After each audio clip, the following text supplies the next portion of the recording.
ఆయన కృప లేని క్షణము నిజంగా మనము వివరించలేము, వర్ణించలేమండి. ఎందుకంటే ఆ కృప లేక ఎంతో మంది బాధపడతా ఉన్నారు. మనము ఎప్పుడు వెళ్ళాలి అనుకుంటే అప్పుడు మందిరానికి వెళ్ళిపోగలం, ఎప్పుడు పాటలు పాడాలంటే అప్పుడు పాటలు పాడుకోగలం, ఇంట్లోనైనా బయటైనా దేవుని నామాన్ని కనపరచగలం. మనము ఎక్కడ పడితే అక్కడ ఏ చోట పడితే ఆ చోట ఆయన నామాన్ని ఉచ్చరించగలం. ఇంకొకటి ఆశ తీర ఆరాధన చేసే కృప ఇచ్చారు ఆయన మనకి, అవకాశం మనకుంది. నిజంగా చాలా మంది అండి అవకాశం లేక ఎంతో మంది బిడ్డలు బాధపడతా ఉన్నారు. ఆయన ఆరాధించడానికి అనుకూలత లేక, ఆయన ఆరాధించే అవకాశం లేక ఎంతో మంది బిడ్డలండి, ఎంతో మంది బిడ్డలు కన్నీరు కరుస్తున్నారు, ఎంతో మంది బిడ్డలు వేసారిపోతా ఉన్నారు. ప్రియ సహోదరి సహోదరుడు, కానీ ప్రభు మనకిచ్చినటువంటి భాగ్యతను బట్టి, ధన్యతను బట్టి ఆయనకు మాత్రమే మహిమ కలుగునుగా, ఆయనకు మాత్రమే మహిమ కలుగునుగా. నిర్గమకాండము 3వ అధ్యాయం 4-5 వచనములు చూడండి ఒకసారి.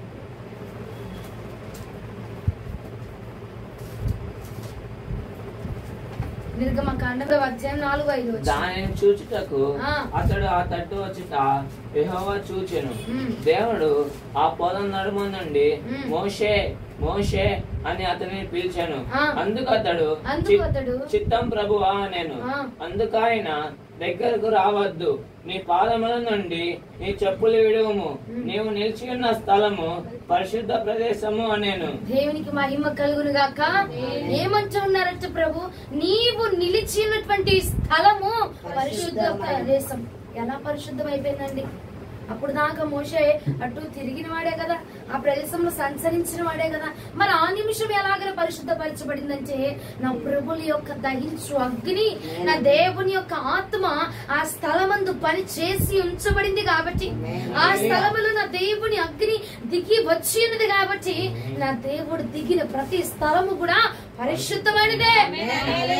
దేవుడు నివసించు ప్రతి శరీరము కూడా పరిశుద్ధమైన శరీరం, పరిశుద్ధమైన స్థలమే. అంటున్నాడు మోషే, ఇది పరిశుద్ధమైన స్థలము, నీకు ఉన్న చెప్పులు విడిచిపెట్టు, నీ దగ్గర ఉన్నటువంటి ఆ చెప్పులు విడిచిపెట్టి రా, ఎందుకంటే ఇది పవిత్రమైన స్థలము, ఇది పరిశుద్ధమైన స్థలం అని యెహోవా ప్రభుల వారికి చెప్పుచున్నారట మోషే. ఈ యొక్క రాత్రి పూట ప్రభు మనతో మాట్లాడుతున్న మాట ఏమిటంటే, మోషేను దర్శించి ఆ స్థలమును పరిశుద్ధపరిచినటువంటి దేవుడు ఈ రోజున నీ మధ్యలోనికి వచ్చేస్తున్నాడు కదా. నువ్వెక్కడంటే అక్కడ మోకరించి ప్రార్థన చేయగా నా ప్రభు దిగి వచ్చి ఆ స్థలమును పరిశుద్ధపరుస్తున్నాడు కదా. నువ్వు ఏ స్థలంలో కూర్చుని మొరపెడుతున్నావో, ఏ స్థలంలో ఉండి ప్రార్థన చేస్తున్నావో, ఏ స్థలంలో ఉండి ఆయన నామాన్ని గణపరుస్తున్నావో, ఆ స్థలంలోనికి నా దేవుని ఆత్మ దిగి వచ్చుచున్నది కదా, నా దేవుడి శక్తి పనిచేస్తున్నది కదా. అంటే ఆ స్థలం ఏమైపోయింది? పరిశుద్ధమైన ప్రదేశముగా మార్చబడింది. నువ్వు ప్రార్థించే స్థలము పరిశుద్ధమైన స్థలం. అది నువ్వు ఎక్కడ కూర్చొని ప్రార్థిస్తున్నావో, నువ్వు ఏ మిస్పాన్ని ఏర్పాటు చేసుకొని ఏ స్థలంలో ఉండి ప్రార్థన చేస్తున్నావో, ఏ స్థలంలో ఉండి ఆయన పిలుచుచున్నావో, ఆ స్థలం ఏమైందండి?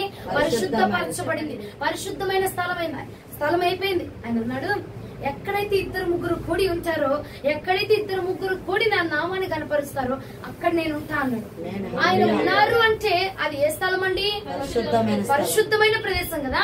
నేను ఇది అమ్మా ఇంట్లో కొన్ని మంది ఇంట్లోకి వెళ్ళి నేను ప్రార్థన చేసినప్పుడు, అమ్మా ఇక్కడే నేను ప్రార్థన చేసుకునేది, ఇక్కడే ఆ మూల కూర్చొని ప్రార్థన చేసుకుంటూ ఉంటాను, ఎప్పుడు ప్రార్థన ఆ పాటలు పాడుకుంటూ ఉంటాను, దేవుని ఆత్మను అనుభవిస్తా ఉంటాను అని కొంతమంది చెప్తా ఉంటారు. అప్పుడు ఆ స్థలం ఏమైంది?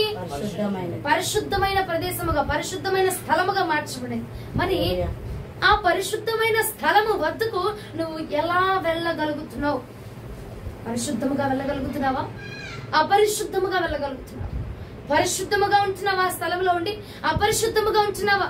ప్రభు అన్నాడు, మోషే అది పవిత్రపరచబడింది, అపరిశుద్ధమైన ఆ చెప్పులు వేసుకొని నువ్వు వెళ్ళడానికి వీలేదు, నువ్వు ఆ స్థలంలో ఉండడానికి వీలేదు అని దేవుడు మోషేతో మాట్లాడుతున్నాడు. మరి పూర్తి నిన్న నీతో నాతో కూడా ప్రభు మాట్లాడుతున్నారు. మనం ఎక్కడైతే ప్రార్థన చేస్తున్నామో, మనం ఏదైతే ప్రార్థన స్థలముగా ఏర్పాటు చేసుకున్నామో ఆ స్థలం ఏమైంది? పరిశుద్ధపరచబడింది కదా. ఆ పరిశుద్ధమైన స్థలములోనికి నువ్వు ఏ ఆలోచన పెట్టుకొని వెళ్తున్నావు? అదే పరిశుద్ధమైన స్థలంలో అది ఏదైనా అవ్వండి, ఎక్కడైనా అవనివ్వండి, నా ప్రభు దిగొచ్చాడు కాబట్టి అది పరిశుద్ధం. నా ప్రభు సంచారం చేస్తున్నాడు కాబట్టి అది పరిశుద్ధమే. అప్పుడు దాకా అపరిశుద్ధమే అవని, కానీ నా ప్రభు ఏమయ్యారు? అక్కడ దిగి వచ్చినారు కాబట్టి ఆ స్థలము పరిశుద్ధపరచబడింది. అటువంటి స్థలము వద్దకు వెళ్తున్నప్పుడు, అటువంటి స్థలంలో నువ్వు నివాసం చేస్తున్నప్పుడు ఎలాగూ నువ్వు ఆ స్థలంలో నువ్వు నివాసం చేస్తున్నావు అవండి. ఇంట్లో ఏం చేస్తున్నావు? ప్రార్థన చేస్తున్నావు. ఆ ప్రార్థన చేసే స్థలం ఏమైంది? పరిశుద్ధపరచబడింది. మరి ఆ పరిశుద్ధమైన స్థలంలోనికి అపరిశుద్ధమైన ఆలోచనలు పెట్టుకొని, అపరిశుద్ధమైన నోటి మాటలు పెట్టుకొని, అపరిశుద్ధమైన ఆ టీవీ సీరియల్స్ పెట్టుకొని ఎలా వెళ్ళగలుగుతున్నావు? మోషేకి చెప్పులు విడువు అని చెప్పాడు ప్రభు. వేసుకొని రానివ్వచ్చుగా? అది పరిశుద్ధమైన స్థలము, పరిశుద్ధమైన ప్రదేశము. ఈ పూట నువ్వు ఆ పరిశుద్ధమైన ప్రదేశంలో ఉంటూ ఏ మాటలు మాట్లాడుకుంటున్నావండి? ఏ ఆలోచన చేయగలుగుతున్నావు? సహోదరి ఒకసారి ఆలోచించు. నిజంగా దేవుడు మనకి ఇచ్చినటువంటి అది ఉచితమైన కృపేనండి. ఆశ తీర ఆరాధన చేయగలుగుతున్నాం మనం. నిజంగా నాకు ఒక సహోదరి ఫోన్ చేసి నాతో మాట్లాడితే నిజంగా ఇంత కఠినంగా ఉన్నారో ప్రభు అనిపించేసిందండి నాకు. అమ్మా, నేను ప్రార్థన చేయాలంటే ఏదన్నా బాత్రూమ్ ఎత్తుక్కోవాలా, లేదనుకుంటే అందరు వెళ్ళిపోయినాక ఏదో మూల ఇరుక్కో చేయాలా, లేదనుకో అందరు పడుకున్నాక నా మనస్సులో ప్రార్థన చేయాలా. నేను ఒక్కసారి నోటి మాట పెగిలించి మాట్లాడానా నా భర్త నన్ను హింసించేస్తాడమ్మా. ఇంకో వంగదీసి పడుకోబెట్టి మరి తంతాడమ్మా. కింద పడుకోబెట్టి పరుండ పెట్టేసి నన్ను నా మీద ఎక్కి నన్ను తంతాడమ్మా. ఏమండి, అలాంటిది మనము మన ఇంటిలో ఎప్పుడు పడితే అప్పుడు స్వేచ్ఛగా ప్రార్థన చేయగలుగుతున్నాం. ఎప్పుడు పడితే అప్పుడు ఆయన నామాన్ని కీర్తించగలుగుతున్నాం. ఎక్కడ పడితే అక్కడ ఆయన నామాన్ని ఉచ్చరించగలుగుతున్నాం. అంటే అది ఏమై ఉంది? ఆయన ఇచ్చినటువంటి ఉచితమైన కృప. ఆ ఉచితమైన కృపను మనం ఎలాగ ధ్వంసం చేసుకుంటున్నామంటే, ఇదిగో నీవు నీ యొక్క అపరిశుద్ధతను విడిచిపెట్టకుండా లేదు. ఇంట్లో అమ్మ బానే ఉంటున్నాను, నేను టీవీలు పెట్టట్లా, సీరియల్స్ పెట్టట్లా, అంతా బానే ఉంటుందమ్మా. కానీ నేనేం చేస్తున్నా? నాలోనికి నా దేవుడు నాలో వస్తున్నాడమ్మా, నాలో పనిచేస్తా ఉన్నాడు. పరిశుద్ధాత్మ దేవుని యొక్క శక్తి నన్ను కదిలిస్తా ఉన్నది. పరిశుద్ధాత్మ దేవుని యొక్క అభిషేకం చేత నేను నింపబడుతూ ఉన్నానమ్మా. బాగానే చెప్తున్నావు. మరి ఆ యొక్క పరిశుద్ధమైన నీ శరీరములోనికి ఏ ఆలోచనలు వస్తా ఉన్నాయి? లేదంటే ఏ మాటలు నీలో వస్తా ఉన్నాయి? నీలో ఏ చెడు క్రియలు పనిచేస్తా ఉన్నాయి? సహోదరుడా, మొదటిగా దేవుడు మోషేతో అన్నాడు, విడిచిపెట్టు ఆ పరిశుద్ధతను వేసుకుని నువ్వు నా దగ్గర రాబాక. నువ్వు నా దగ్గరికి వచ్చేటప్పుడు ఎలా రావాలా? పరిశుద్ధముగా రావాలా. నువ్వు నన్ను ఎదుర్కొనేటప్పుడు ఎలా ఉండాలా? పరిశుద్ధముగా ఎదుర్కోవాలా. ఈ భూమి మీద ఆ పరమనందు ప్రభువును మనం ఎదుర్కోవడానికి వెళ్ళేటప్పుడు ఎలా వెళ్ళాలండి? పరిశుద్ధముగా వెళ్ళాలా. ఎలాంటి వస్త్రాలు పడితే అలాంటి వస్త్రాలు, ఎలాంటి చెప్పులు పడితే అలాంటి వేసుకొని, ఎలాంటి మాటలు పడితే ఆ మాటలు, ఆ యొక్క కుళ్ళు, ఆ కుతంత్రాలని మనస్సులో ఉంచుకొని ప్రభు దగ్గరికి వెళ్ళడానికి వీళ్ళే. నువ్వు వచ్చావంటే పరిశుద్ధంగా రావాలి. మందిరానికి వెళ్ళిచ్చున్నావంటే పరిశుద్ధంగా వెళ్ళాలా. ఎందుకంటే 2-3 కూడింటేనే నేను ఉంటానన్నాడు కదా. అలాంటిది మందిరం అండి. దేవుని యొక్క సన్నిధానములో ఎంతమంది కూడి ఉంచున్నారండి అంటే ఆ స్థలము ఎంత పవిత్రమైనది, ఎంత పరిశుద్ధమైనది. ఆ స్థలము దేవుని యొక్క ఆలయము ఎంత పరిశుద్ధమైన ఆలయం అండి. ఆ పరిశుద్ధమైన ఆలయంలోనికి నువ్వు ఎలాగ వెళ్ళగలుగుతున్నావు? పరిశుద్ధముగా వెళ్ళగలుగుతున్నావా? పరిశుద్ధముగా ఉండగలుగుతున్నావు? నేను చెప్పానండి, చాలా రోజుల క్రితం చెప్పాను నేను. నువ్వు మందిరంలోనికి వెళ్తున్నప్పుడు పరిశుద్ధముగా వెళ్ళాలి. ఎలా పడితే అలా వెళ్ళకూడదు. ఇంకొకటి, ఊడ్చేటప్పుడైనా, పట్టాలు వేసేటప్పుడైనా, లేదంటే సేవకులకి అన్నం వడ్డించేటప్పుడైనా, విశ్వాసులకు వడ్డించేటప్పుడైనా, నువ్వు చేసే పరిచర్య ఏది చేసినా ఎలా చేయాలండి? పరిశుద్ధముగా ఉండి చేయాలా. అపరిశుద్ధతను నువ్వు చేయకూడదు. మందిరంలోకి వచ్చే ఊడ్చేవాడికి పరిశుద్ధత ఉండాలంటే మరి మందిరంలో కూర్చొని ఆరాధన చేస్తున్న నీకు ఎంత పరిశుద్ధత ఉండాలండి? ఎంత పవిత్రపరచబడాలి మనం? ఎంత పరిశుద్ధతతోటి ఆ స్థలంలోనికి వెళ్ళాలి? అప్పుడు దాకా మామూలు ఇల్లే, మామూలు ప్రదేశమే, మామూలు జనాంగమే. ఒక్కసారి నా ప్రభు దిగాడా, నువ్వు పరిశుద్ధపరచబడబోతున్నావు. ఆ స్థలము పరిశుద్ధపరచబడుతూ ఉన్నది. హల్లెలూయా. నిద్ర వస్తుందా? మరి హల్లెలూయా చెప్తామా? ప్రభు దిగి వచ్చిన స్థలం ఏమైంది? పరిశుద్ధమైనది. అది మనిషి దగ్గరికి దిగి వచ్చిన నీ గృహంలోనికి దిగి వచ్చింది. ఇదిగోండి, ఆయన ఎక్కడ ఉన్నాడో అది పరిశుద్ధమే. అది ఎలాంటి పెంట కుప్పైనా సరే నా ప్రభు దిగి వచ్చి దాన్ని పరిశుద్ధంగా మార్చుతా ఉన్నాడు. హల్లెలూయా. పూట ఆ పరిశుద్ధమైన స్థలంలో నువ్వు ఉంటున్నావండి, ప్రార్థన చేసుకుంటున్నావు. నీ స్థలంలో, నీ ఇంటిలో, నీ గృహంలో ప్రార్థన చేస్తున్నావు. ఆ పరిశుద్ధమైన స్థలంలో నివాసం చేస్తా ఉన్నావు. మరి ఆ పరిశుద్ధమైన స్థలంలోనికి పాపాన్ని తీసుకుని ఎలా వెళ్తా ఉన్నావు? పాపాన్ని తీసుకుని ఎలా వెళ్తా ఉన్నావు? పాపము అనగా టీవీ సీరియల్, మాటలు, జోకులు, బూతులు, చండాలమైన మాటలు, ఇవన్నీ ఎలా తీసుకొని ఆ పరిశుద్ధ స్థలంలోనికి వెళ్తున్నావు? చెప్పులే వదిలిపెట్టి అన్నాడు కదా. మరి మనలో ఉన్న పాపాన్ని వదిలిపెట్టకుండా, మనలో ఉన్న లోకాన్ని వదిలిపెట్టకుండా ప్రభు దగ్గరికి ఎలా వెళ్తున్నామండి? రాత్రిపూట ఆలోచన చేయండి. పొలోమని ఉపవాసం ఉండేసి ఏదో ప్రార్థన చేసేసి, ప్రభా నా పట్ల కార్యం జరిగించేసే నాయనా, అయ్యా నా పట్ల మేలు చేసేసే ప్రభా చెప్పడం కాదు. పరిశుద్ధత తోటిని వెళ్ళాలి ఆ స్థలంలోనికి. మోషే లేదులే ప్రభా, ఏమైంది, నా చెప్పులు బాగానే ఉన్నాయి, కొత్త చెప్పులు బాటా కంపెనీ నుంచి తీసుకొచ్చాను ప్రభా, ఏముంది బాగానే ఉన్నాయిలే ప్రభా అని చెప్పి పొదేగయ్యా ముళ్ళయి గుచ్చుకుంటా ఉంటాయి. నీ దగ్గరికి వస్తే నువ్వు నా హృదయాన్ని చూస్తున్నావయ్యా, నా హృదయాన్ని చూస్తున్నావు, నా చెప్పుల్ని, నా బూట్లని, నేను వేసుకున్న బట్టలు కాదు కదా ప్రభా అని చెప్పి డైలాగులు చెప్తే ఏమయ్యేదండి? ఏమండి, ఆ డైలాగులు చెప్పాల. మోషే ఏమన్నాడు? విడిచిపెట్టాను, విడిచిపెట్టేశాడక. ఏయా ఇస్తున్నామంటే నా దేవుడు నా హృదయాన్ని కోరుకుంటున్నాడు. నా దేవుడు చెప్తారండి, నా దేవుడు నా హృదయాన్ని కోరుకుంటున్నాడు. నా పైన వస్త్రధారణ కాదు, నా జడను కోరుకోవట్లా, నా మేకప్ ను కోరుకోవట్లా, నా హృదయాన్ని కోరుకుంటున్నాడు. నా హృదయం పవిత్రముగా ఉంది, నా హృదయం పరిశుద్ధముగా ఉన్నది. ఏమండి, అలాంటప్పుడు మరి మోషే హృదయాన్నే కదా దేవుడు చూశాడు, మరి చెప్పుల్ని ఎందుకు కూడా చూశాడంటారు? పవిత్రమైన స్థలము అది ఎప్పటికైనా పవిత్రమేనండి. పవిత్రమైన స్థలము, దేవుడు నివసించదగిన స్థలములనికి ఏమండి వినయమును కలిగి, భయమును కలిగి, భక్తిని కలిగి, అది నీ విధేయత, ఆ విధేయతను చూపించి నీకున్న ఆ యొక్క చెప్పులను విడిచిపెట్టి ప్రభు సన్నిధానానికి వెళ్ళాలా. సమాధానంలో కలిగి మనం వెళ్ళాలా ప్రభు సన్నిధానానికి. హల్లెలూయా. వెళ్ళేపోయిందిలే చెప్తారు అమ్మా. సేవకులు కూడా చాలా మంది అంటారు, అబ్బా ఇలా పని బాగుందమ్మా, ఎంతో చదువుకొని ఎంతో ఉద్యోగాలు చేస్తున్నా, కష్టపడుతున్నా, 1 రూపాయి రావట్లేదు. ఏముంది పరిచర్య అంటున్నారు, చిన్న లేదు, వయసు లేదు, పెద్ద లేదు, పరిచర్య అంటున్నారు, సేవ అంటున్నారు, వచ్చి అంటున్నారు. వీళ్ళ జీవితాలు బాగున్నాయిగా, ఈ సేవకుడి జీవితం బాగుందిగా, వీళ్ళ జీవితం బాగుందిగా అని అంటా ఉంటారండి చాలా వాటికి. ఏమండి, ముళ్ళు నీకు దిగితే ఆ నొప్పి నీకు తెలిసిద్ది, అవునా? చూసేవాడికి ఏం తెలిసిద్ది? బాగానే ఉండిద్ది లేరా, తీసేద్దాం, ఒక అరగంట ఆగు, హాస్పిటల్కి వెళ్ళి తీసేద్దాం అంటాం. కానీ గుచ్చుకున్నోడికి కదా బాధ తెలిసేది, చేసే ఓడికి కదా బాధ్యత తెలిసేది. మనకేముందండి, చాలా చెప్పేస్తా ఉంటాం. వాళ్ళదేముంది, చేసేస్తారు, వెళ్తారు, చెప్తారు, వాళ్ళకి పనా పాట. నీదేముందమ్మా, మేము పొద్దుగూకులు వెళ్ళి పని చేసుకుని రావాలా? నువ్వేముంది, ఇంట్లో ఉండేవాళ్లే కదా, మీకేముంది బరువా బాధ్యత? మీరు మోస్తారా, బరువులేని మోస్తారా అంటే సంఘపు బరువును మోస్తా ఉన్నాడు సేవకుడు, బాధ్యతలు మోస్తా ఉన్నాడు సేవకుడు.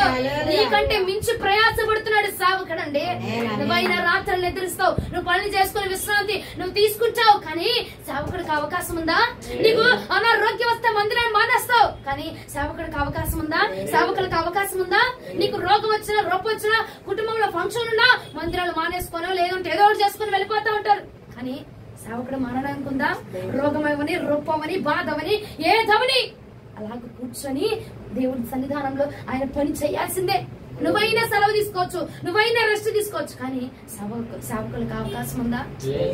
లేదండి.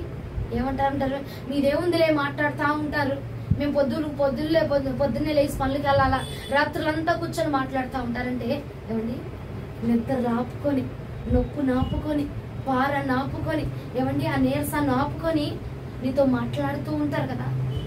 చాలా మంది దైవజనులండి ఆ భారము భరించుచున్న వారికి తెలిసింది. వీళ్ళదేముందిలేమ్మా, మేము పొద్దున్న లెగిస్తే పనులకు పోవాలి, వాళ్ళు నిద్రలు పోతారు, మీదేముంది పగలు పడుకుంటారు అని చెప్పంటారు. రాత్రంతా మెలకుగా ఉండి, రాత్రంతా నీకోసం ప్రార్థన చేసి, లేదంటే ఏ ఇంటికన్నా గృహకోడికి వెళ్ళామనుకో, ఆ అమ్మ రాత్రంతా కూర్చోబెట్టింది, రాత్రంతా మాట్లాడుతూ ఉంటారు. నొప్పి వచ్చినా, రోగం వచ్చినా, బాధ వచ్చినా దేవుడు అంటాడే, నీ నొప్పాలకు చూపించబాక, అది చెప్పేది నువ్వు వినంతే అంటాడు. అవునా? సేవకుల బాధ ఎవరండి అర్థం చేసుకునేది? మీదేముందిలే వచ్చేస్తారు, చాలా వెనకేసుకుంటున్నారు అనుకుంటారు. ఏంటండి వెనకేసుకునేది? ఏమి వెనకేసుకుంటున్నారు? రోగములు తప్ప ఏమి వెనకేసుకోలేకపోతున్నారు. నిజముగా దేవుని యొక్క మందిరంలో సేవ చేయించినటువంటి దైవజనులు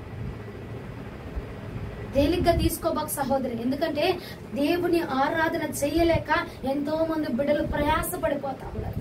అయ్యా నా జీవితం ఏంటయ్యా, మనసు తీర నిన్ను ఆరాధన కూడా చేసుకోలేకపోతున్నాం ప్రభా అని ఎంతో మంది బాధపడుతుంటే, మనకు అవకాశం ఉన్నా సరే అబ్బా ఏమి ఎప్పుడు వచ్చిద్దమ్మా బాబు, కొట్టలేక చేతులు నొప్పులు వచ్చేస్తున్నాయి, ఆయన ఎప్పుడు వస్తాడమ్మా బాబు, పాటలేక గొంతు నొప్పి వచ్చేస్తుంది. నీకు తెలుసా ఆయన కృప ఆరాధన చేసే అవకాశాన్ని ఇచ్చింది మనకి. హల్లెలూయా. అటువంటి కృపని వ్యర్థం చేసుకోబాక ప్రియ సహోదరి సహోదరుడా.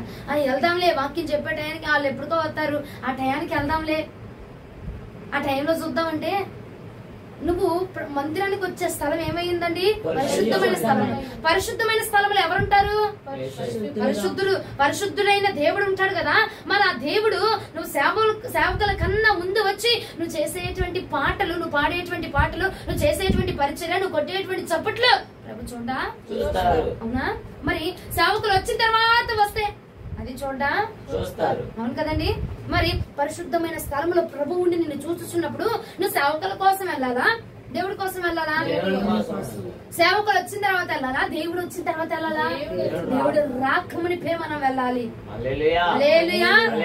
ఆయనకి ఎప్పుడు ఆ యొక్క స్థలం నివాసం చేస్తా ఉంటాడట.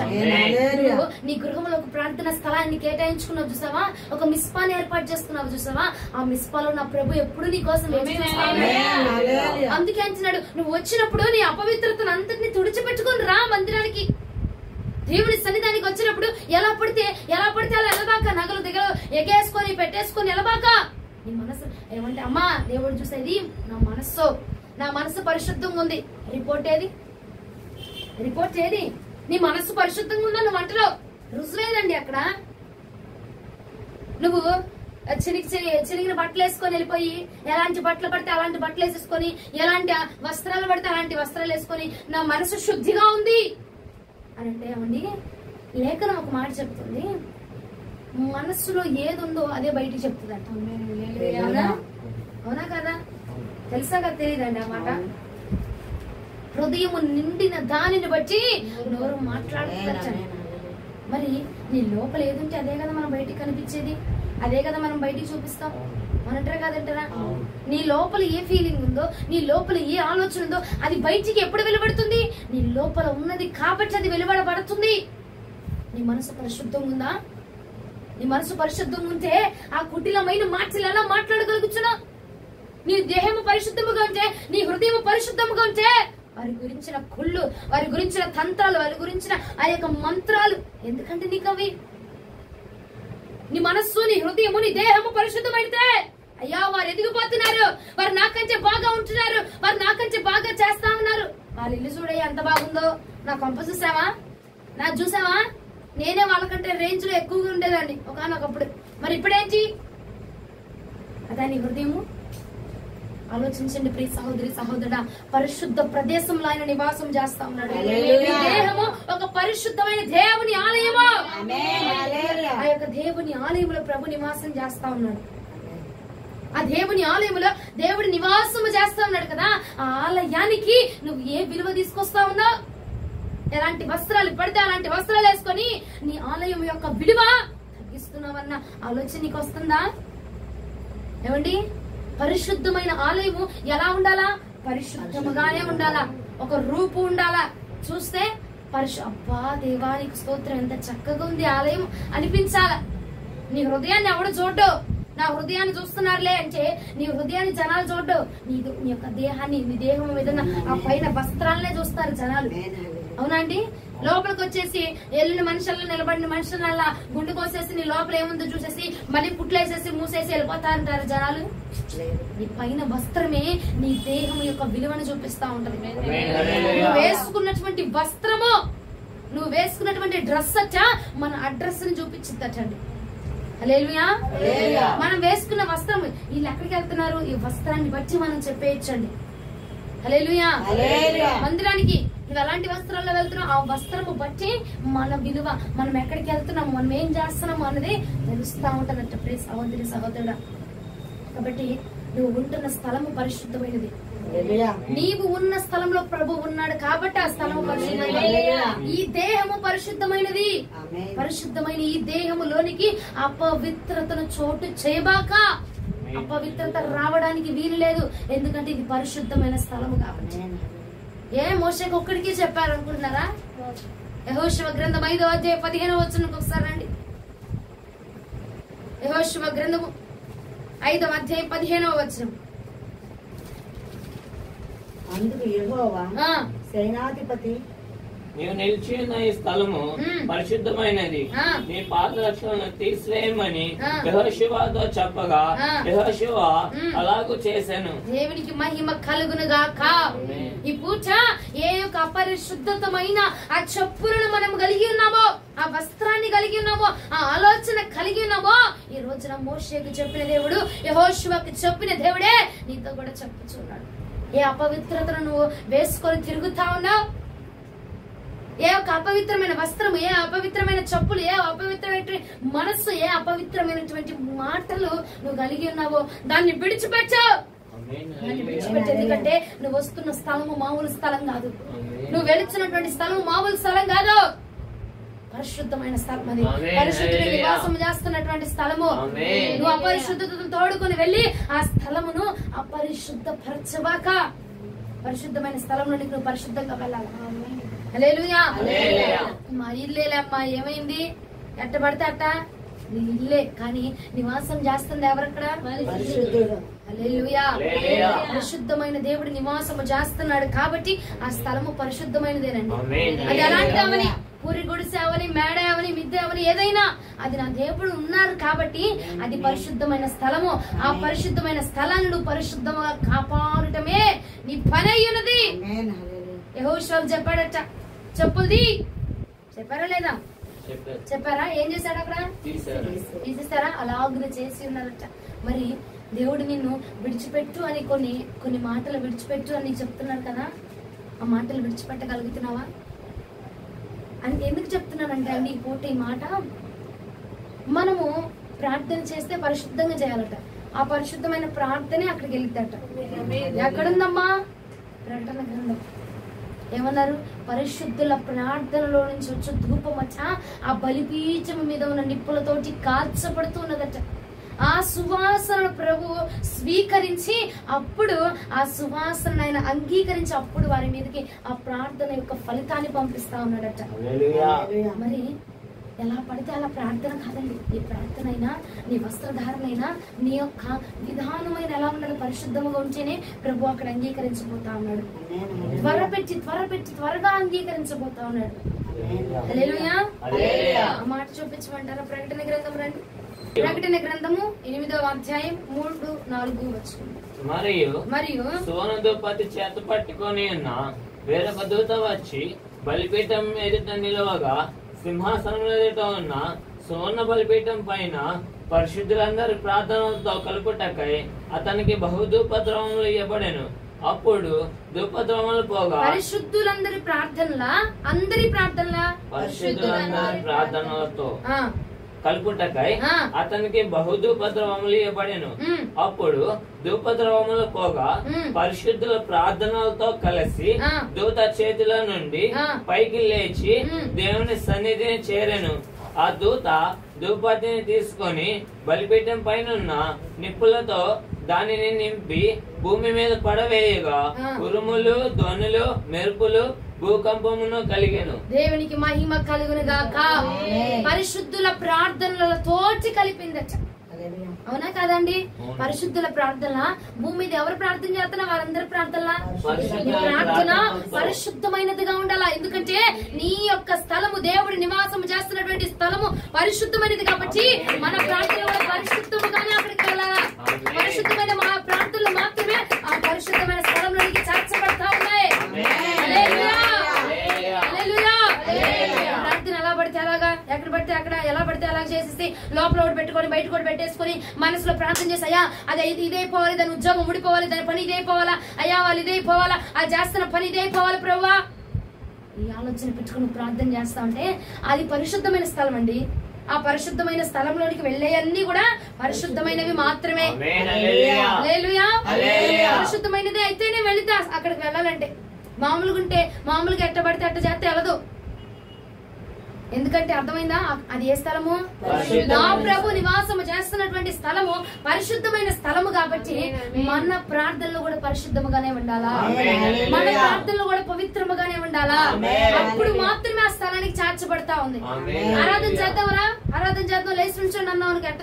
అబ్బా టైం చూస్తే 10 అయిపోతా ఉంది, ఇప్పుడు ఆరాధన మొదలు పెట్టిద్దేమో 11 అయిపోద్ది, ఇక ఎప్పుడు ఇంటికి వెళ్ళి అన్నం వండుకోవాలా, ఎప్పుడు తినాలా, ఎప్పుడు మా వాళ్ళకి పెట్టాలా, ఏంటి కథ, ఏంటి ప్రార్థనలు, ఏంటి అసలు మాకు అర్థం కాని ప్రార్థనలు. అసలు భలే మాట్లాడతారండి బాబు. ఏంటి ఉద్యోగం ఏంటి, అర్థం పర్థం నేను ఉద్యోగం చేస్తున్నావు, పొద్దున పోతావు రాత్రి అప్పుడు అనవే, నీ బాస్ దగ్గరికి వెళ్ళా అప్పుడు అనవే ఏంది ఉద్యోగం, అర్థం పర్థం లేని ఉద్యోగం. మళ్ళీ ఈయన చెప్తాడు మహాపరిశుద్ధులు వచ్చి ఏంది ప్రార్థనలు, మాకు అర్థం కావట్లేదమ్మా, భలే వింతగా ఉంది ప్రార్థనలో. వింత విడ్డూరం ప్రార్థనలోనే కనబడతాయి వీళ్ళకి. వాళ్ళు చేసే పనుల్లో, వాళ్ళు చేసే మాటల్లో కనపడు. నాకు భలే విచిత్రం వేస్తా ఉంటారు అట్లాంటి వాళ్ళని చెప్తే. ఏంటో ఆ మనుషులు మళ్ళీ ఆ మాట చెప్పాము గొమ్మమ్మ వాడికి వినిపించేస్తుంది. వినిపిస్తే వినిపిపోయినాడు, వినిపించాలనే కదా ప్రభు మాట్లాడుతుంది. వింటేనే కదా మారు మనసు వచ్చేది. అవునా కాదా అండి? దేవునికి మహిమ కలుగును గాక. హల్లెలూయా. ఆరాధన చేయండి అంటే ఎట్టా పడితే అట్టా కాదు, నీ ఆరాధన కూడా పరిశుద్ధముగా వెళ్ళాలి. పరిశుద్ధమైన ఆరాధన మాత్రమే ప్రభు స్వీకరిస్తా ఉన్నాడు. హల్లెలూయా. చెప్తారు హల్లెలూయా. పరిశుద్ధమైన ప్రార్థనే, పరిశుద్ధమైన విజ్ఞాపనే, పరిశుద్ధమైన యాచనే దేవుడు సన్నిధానంలోనికి చేర్చబడబోతున్నది. వాటికి మాత్రమే వెంటనే నా ప్రభు రిప్లై ఇవ్వబోతా ఉన్నాడు.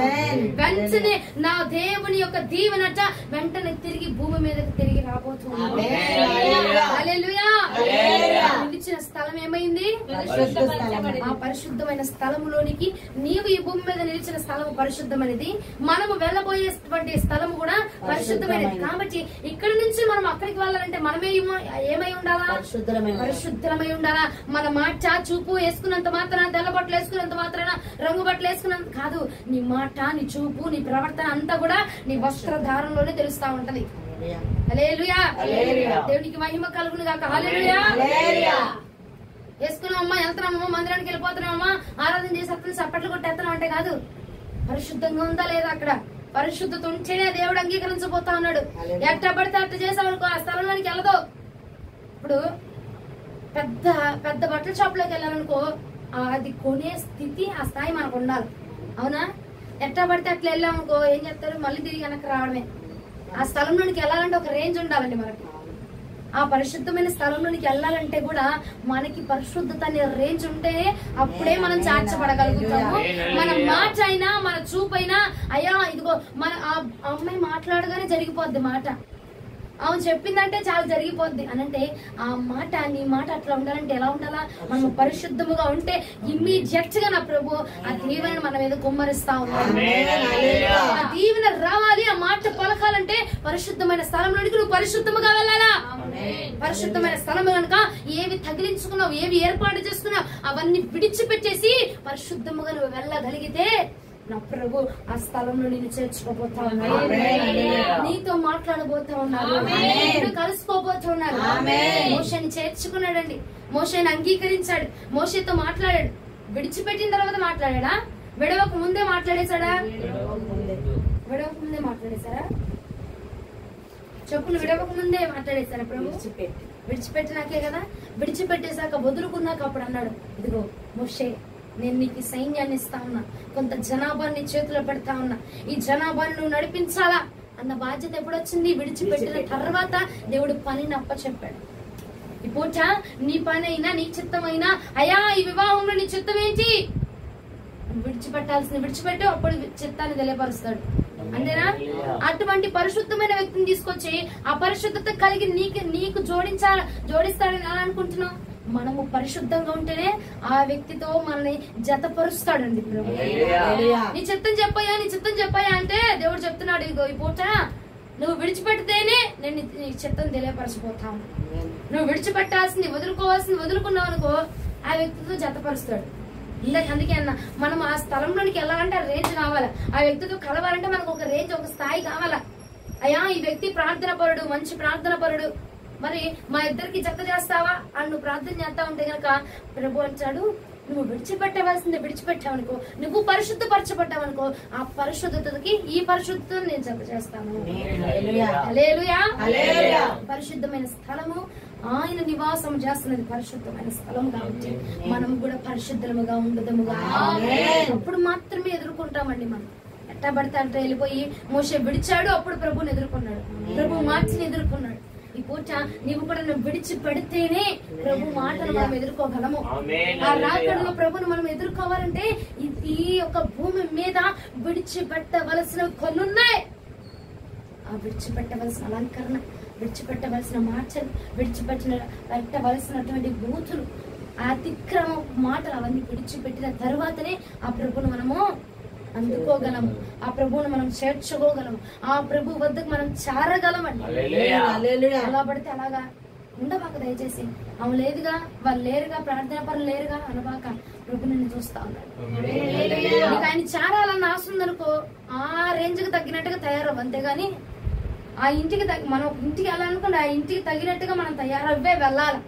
ఎట్ట పడితే అట్ట వెళ్తే సరిపోదు. ఆ ఇంటికి ఆ పరమ యెరూషలేముకు నువ్వు చేరాలని అనుకుంటున్నావు కాబట్టి ఆ యెరూషలేముకు తగినట్టుగా తయారవు, ఆ యెరూషలేముకు తగినట్టుగా అలంకరించుకో. ఆ ఫంక్షన్ కి వెళ్తే ఉన్నోళ్ళ ఫంక్షన్ కి వెళ్తే ఉన్నోళ్ళలాగా, లేని వాళ్ళ ఫంక్షన్ కి వెళ్తే లేని వాళ్ళలాగా అలంకరించుకుని వెళ్తాం చూస్తావా, అట్టగా ఇటు తిప్పే కాదు, అటువైపు వెళ్ళి అటువైపు అలంకరించుకొని ఆ వారి వైపు ఉన్న దృష్టిని ప్రభు వైపు కనుక మనం మళ్ళిస్తే ఆ ప్రభువు ఉన్నవాడు, ఆయన శ్రీమంతుడు కాబట్టి ఆత్మలోను శారీరకంగా ప్రతి విషయంలో కూడా నా ప్రభు శ్రీమంతుడు.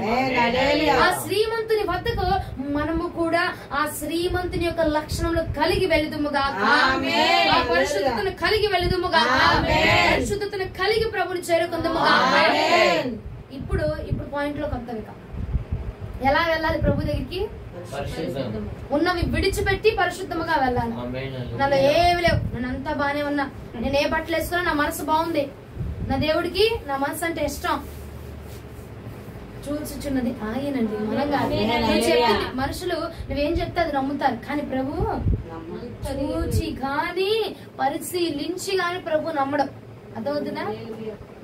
ఇప్పుడు ఎక్కడి దాకా వచ్చామంటే పరిశుద్ధంగా ఉండాలా, విడిచిపెట్టాలి, అప్పుడు మాత్రమే మన ప్రార్థన అంగీకరిస్తాం. అమ్మా ఉపాసం ఉండి చేసేస్తున్నాను అని అంటే, ఉపాసం ఉండి కొన్ని సంవత్సరాలు నువ్వు ఏళ్ల తరబడి నువ్వు ప్రార్థన చేసినా పరిశుద్ధత లేకపోతే జరగదు అక్కడ. ఎందుకంటే నేను చెప్పాను కదా, పరిశుద్ధుడు ఆయన ఉన్నది పరిశుద్ధమైన స్థలం కాబట్టి మనం వెళ్ళే స్థుతైన పరిశుద్ధమైనది అయితే అక్కడ వెళ్ళిద్ది, లేదనుకో మధ్యలోనే ఆగిపోతాము. ఉపవాస ప్రార్థన అమ్మా, ఉపవాసం ఉన్నాము, ఉపవాసం ఉండి ప్రార్థన చేస్తున్నాము, అయినా కార్యం జరగట్లా అంటే నువ్వు వదులుకోవాల్సింది ఏముందో అడుగు.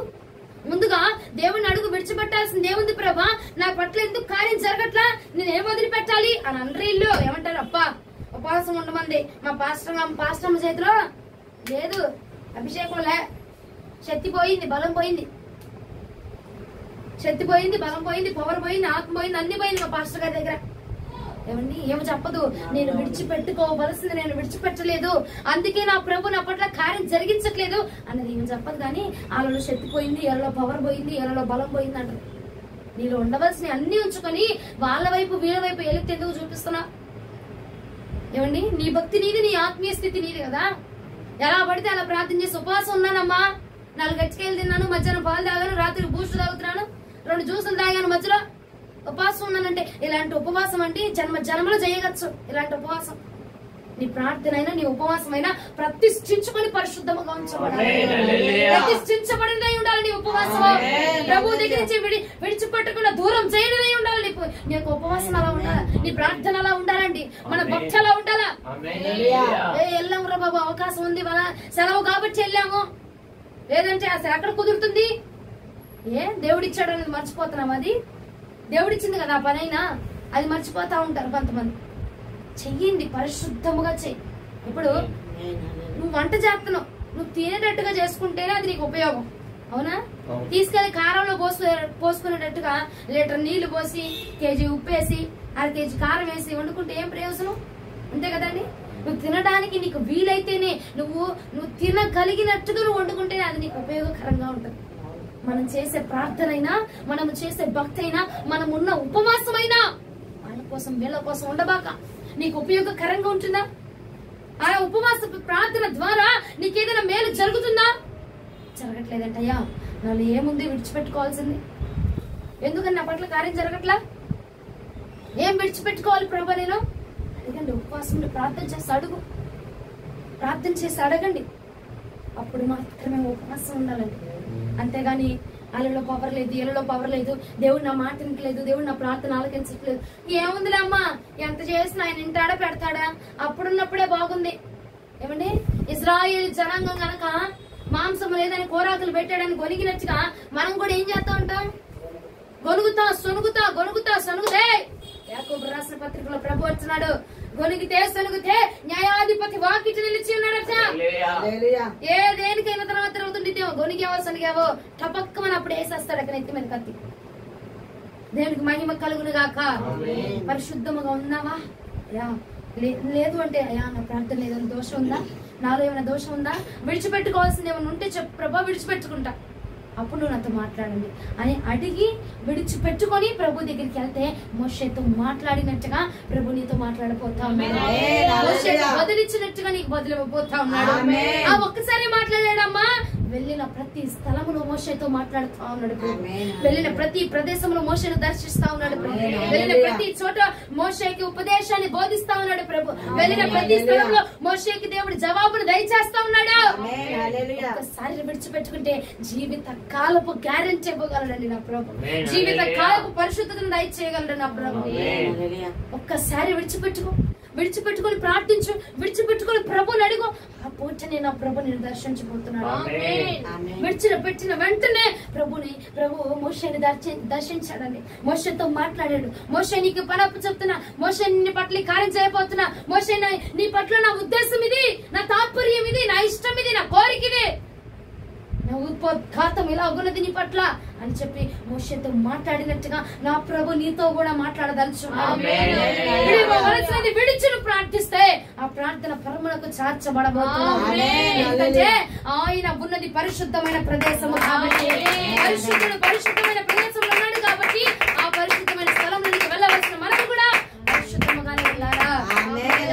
హల్లెలూయా. పరిశుద్ధమైన స్థలములోనికి మనం వెళ్ళాలంటే అపరిశుద్ధత వేసుకొని నోటిలో గొలుగుతూ, నోటిలో సొనుగుతూ, మనసులో వారిని తిట్టుకుంటూ వెళ్తే చార్చబడుతుంది ఈ ప్రార్థన. ఏమండి, ప్రార్థన పరులు, పరిశుద్ధంగా ఉన్నవారు త్వరగా వచ్చి ప్రార్థన చేసిన ఒకటే, పరిశుద్ధంగా లేనివాడు తొందరగా వచ్చి ప్రార్థన చేసిన ఒకటే, ఆలస్యంగా వచ్చిన ఒకటి, ఏమో లేటుగా తొందరగా వచ్చిన ఒకటే. అర్థం కాలేదు కదా, నేనే తప్పు చెప్పాను. ప్రార్థనా పరులు లేటుగా వచ్చిన ఒకటి, ప్రార్థన చేయనోడు అపరిశుద్ధంగా ఉన్నవాడు తొందరగా వచ్చిన ఒకటి. ఏమన్నాడు? 9ంటికి వచ్చినా ఒకటే కూలి, 5ంటికి వచ్చినా ఒకటే కూలి. అవునా? నువ్వేదో 5ంటికి వచ్చావు తగ్గించేవాడు కాదు, 9ంటికి వచ్చినావని పెంచేవాడు కాదు. ఆయన అందరి ఎడల ఏకరీతిగా ఒకే రకమైన కృపను చూపిస్తా ఉన్నాడు. హల్లెలూయా. అయితే ఈ మాట పక్కన పెట్టి ఈ మాటలను కొంత ఏమంటున్నాడు ఆయన? పరిశుద్ధంగా ఉన్నావనుకో, లేటుగా వచ్చి నువ్వు ప్రార్థన చేసి నీ ప్రార్థన అంగీకరిస్తాడు ఆయన. అపరిశుద్ధతను పెట్టుకొని, లోకాన్ని పెట్టుకొని, పాపాన్ని పెట్టుకొని దేవుడు మందిరంలో పరిచర్య చేస్తా ఉన్నా కదా, అది ప్రభు అంగీకరిస్తాడంటావా?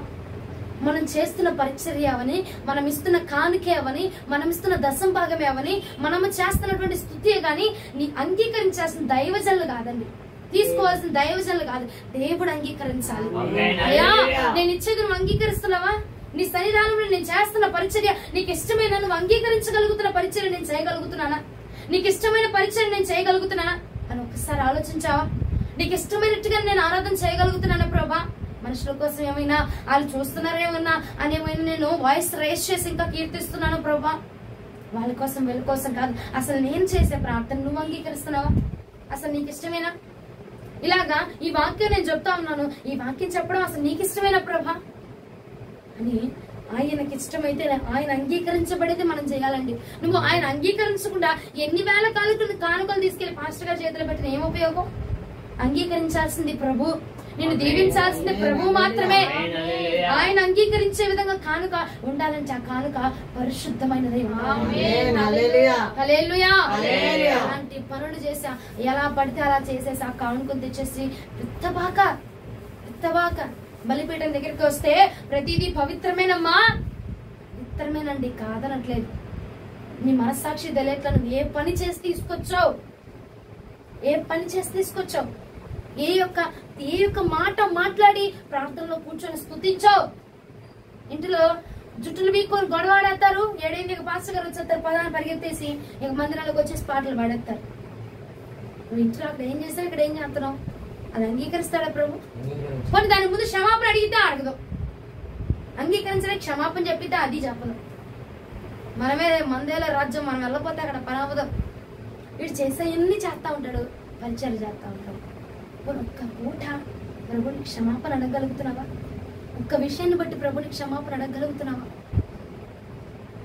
చేసే ఎన్ని చేసేసి కొనసాగించేసి ఏమండి పరిశుద్ధంగా ఉంటేనే ఆ స్థలంలోనికి అంగీకరిస్తాడు ప్రభు. నేను మోషే నువ్వు చెప్పులు విడువు, యెహోషువ చెప్పులు విడిచిరా, అప్పుడే అంగీకరిస్తా నిన్ను, లేదే అంగీకరించు, లేదంటే నేను మాట్లాడను. మనల్ని అంగీకరించాలన్నా మనతో మాట్లాడాలన్నా పరిశుద్ధముగా ఉంటేనే దేవుడు అంగీకరించబోతాం. వాక్యం అర్థమవుతుందన్న వారు హల్లెలూయా చెప్తాం. దేవునికి మహిమ కలుగును గాక.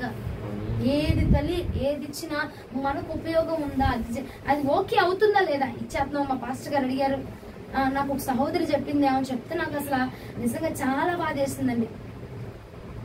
అమ్మా నేను కొన్ని సంవత్సరాలుగా నేను హిందువునే కానీ దేవుడిని నమ్ముకున్నాను. మా అమ్మాయికి దురాత్మ పట్టింది. మా అమ్మాయికి దురాత్మ పడితే నేను వెళ్ళి ప్రార్థన చేయించుకుంటే, నేను సేవకులకు కించపరచట్లేదు కానీ నేను ప్రార్థన చేయమ్మా అంటే ప్రార్థన చేసింది. ప్రార్థన చేయమరలేదు. అమ్మాయికి నా దగ్గర ఏం లేవమ్మా, పూట గడవడమే నాకు కష్టమైపోతుంది, కానీ ప్రభు నాకు కడుపు నింపుతున్నాడు 3 పూట్ల అని అంటే ఏమని, నువ్వు దేవుడి సన్నిధిలో దశం భాగాలు ఇవ్వట్లేదు, నువ్వు దశం భాగం ఇవ్వట్లేదు కాబట్టి నీ పరిస్థితి అలా ఉంది, నువ్వు కానుకలు ఇవ్వట్లేదు కాబట్టి నీ పరిస్థితి అలా ఉంది అని చాలా బాధేసిందని నాకు వెంటనే. కానుక ఇవ్వకపోతే దేవుడు ఏమండి విడిచిపెట్టేసే దేవుడా? దశం భాగం ఇవ్వకపోతే విడిచిపెట్టేసాడు దేవుడా అని నేను.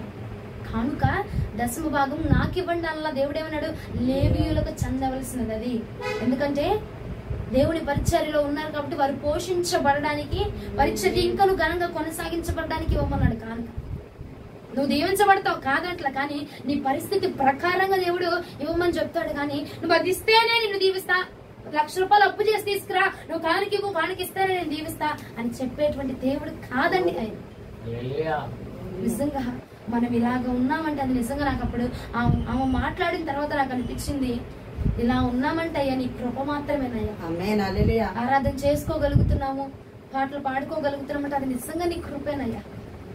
కానుకల విషయం కూడా నువ్వు నీ ఉచితమైన కృపే ప్రభు అని నిజంగా అలా అనిపించిందండి. ఎంతో మంది దైవ సేవకులు కానుకిస్తేనే దేవుడు బ్లెస్ చేస్తాడు, కానుకిస్తేనే స్వస్థత వచ్చింది, దశం భాగాలు ఇవ్వండి, దశం భాగాలు ఇవ్వాల్సిందే, ఇవ్వాలి, నీకు దేవుడు ఇచ్చిన దాని నుంచి ఇవ్వాలి. కానీ అదే కాదు, అలా చాలా మంది సేవకులు ఉన్నారని నాకు చాలా బాధ కలిగింది. కానీ ఏదైనాను దేని ద్వారా దేవుడికి మహిమ కలుగును అనిపించింది. అయ్యా ఆ మనసు మాత్రం దయచేసి నాకు మాత్రం తీసుకురావద్దు నాయన, అలాంటి మనసు నాలో మాత్రం పెట్టద్దు నాయన.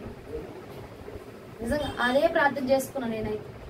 అలా ఉంటారు అమ్మా, నాకు ఈ కష్టాలు సరైన సేవకురాలు నాకు దొరకకపోవడం వల్ల, సరైన పాస్టర్ గారు నాకు దొరకకపోవడం వల్ల నా కుటుంబం ఎందుకమ్మా ఇట్లా ఉంది, సరైన సేవకులు నాకు దొరకపోవడం వల్ల, లేదంటే ఇంకేమైనా కారణం ఉందమ్మా, నువ్వు చెప్తావా నాకు, చెప్పమ్మా, కొద్దిగా నాకు అర్థం కావట్లేదు అని కన్నీరు విడుస్తూ మాట్లాడిన మాట అండి నా గుండె బద్దలైపోయింది. అయ్యా సేవకులు సరైన సేవకులు లేకపోవడం ఏంటి ప్రభు, ఎటు పోతుందయ్యా క్రైస్తవ్యం, నువ్వేం చెప్పి ప్రభు మమ్మల్ని అభిషేకించావు, ఏం చేస్తా ఉన్నాము ప్రభు, మేము నువ్వేం చెప్పి సేవలోకి వచ్చేటప్పుడు ఏం చెప్పి అభిషేకించవు? తర్వాత ఏమైపోతుంది ప్రభు పరిచర్య? ఏమైపోతుంది నాయన సేవ? ఎటు వెళ్ళిపోతుంది నాయన సేవ? ఎటు వెళ్ళిపోతుంది పరిచర్య చేసేటువంటి సేవకుల ఆలోచనలు ఎటువైపు వెళ్ళిపోతున్నాయి? ధనం వైపా, సంఘాల వైపా? పెద్ద పెద్ద సంఘాలు కట్టాలా, పెద్ద పెద్ద పరిచర్య చేయాలా, ధనాన్ని సంపాదించాలా, ఫేమస్ అయిపోవాలా? ఎటు పోతుందండి క్రైస్తవం? ఏమైపోతుందండి క్రైస్తవ జనాంగము? అపోస్తుల గోను నువ్వు సంచి పెట్టుకుని వెళ్ళిపోసాలన్నాడు దేవుడు. నీ సంచి బైబిల్లో నీ సంచిలో బైబిల్ పెట్టుకొని తీసుకొని వెళ్ళిపోసాలన్నాడు ప్రభు.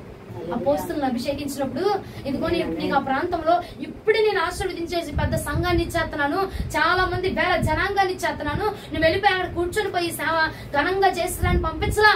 ఎన్నో శ్రమలు, ఎన్నో భారాలు, ఎంతో ఇబ్బంది పడి నీ కాలి దుమ్మును అక్కడ ఇంటికి దీవెనకరంగా నువ్వు దులిపి రా.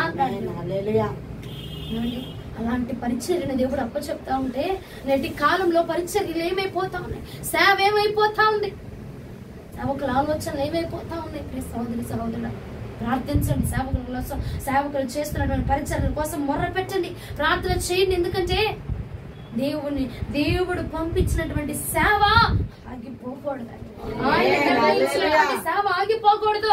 ఆయన నిర్ణయించినటువంటి సేవకుడు బలపరచబడి రైస్ అవ్వాలంటే బలపరచబడాలి. దేవుడు నిర్ణయించినటువంటి సేవకుడు ఏమంటే ధనము తీసుకుంటూ బ్లెస్ అయిపోతూ ఫేమస్ అయిపోతూ కాదు. దేవుడు అంగీకరిస్తున్నాడు నీ పరిచర్య, దేవుడు కోరుకుంటున్నాడు నువ్వు పరిచర్య. నువ్వు ఆరాధన చేస్తుంది, చప్పట్లు కొడుతుంది, వాయిద్యాలు వాయిస్తుంది, అంత పెద్ద మందిరాన్ని దేవుడు అంగీకరిస్తున్నాడా? అది మనం ఆలోచించుకొని మనం పరిచర్య చెయ్యగలగాలి. ఎందుకంటే దేవుడు మనల్ని భూమి మీదకి పంపించింది ఆయన పరిచారకులుగా పంపించాడు, ఆయన దాసులుగా పంపించాడండి. ఆయన దాసులుగా మాత్రమే మనల్ని పంపించాడు. మనల్ని వెళ్ళిపోయి వాళ్ళ దగ్గర మనల్ని దాసులుగా చేసుకోమని చెప్పాలా. మనము వారికి దాసులము. ఆయన దాసులమై ఉన్నాం కాబట్టి నువ్వు వెళ్ళి ఆ పని చేయని పంపించాడు, ఆయన దాసులుగా పంపించాడు. అంతే, ఆయన పని చేయడమే మన పని. అంతే అండి. సేవకుల కోసం మొర్ర పెట్టండి దయచేసి. ఎందుకంటే సేవ నాశనం అయిపోకుండా దేవుడు అంగీకరించేటువంటి పరిచారకులు లేగాల, అపోస్తులు లేగాల, రోషము కలిగిన దైవజనులు లేగాల, ప్రాణములు పెట్టే దైవజనులు లెగవాలా, ప్రాణం ఇచ్చే దైవజనులు లెగవాలండి. దేవుడి పరిచర్య అంటే తిండి నిద్ర మానేసి దేవుడి పని కోసం పరిచర్య చేసే వాళ్ళు లెగవాలా.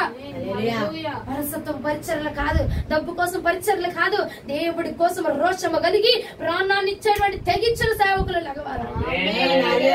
సేవకుల కోసం మొర్ర పెట్టండి, ప్రార్థించండి. మీ ప్రార్థనలో వారిని జ్ఞాపకం ఉంచుకోండి దయచేసి. పరిశుద్ధమైన స్థలములో పరిశుద్ధులు మాత్రమే నిలవబడుతురుగాక. వాక్యము ప్రభు మన వెనుకలో దీవించునుగాక. మోకరించండి, ప్రార్థిస్తాం.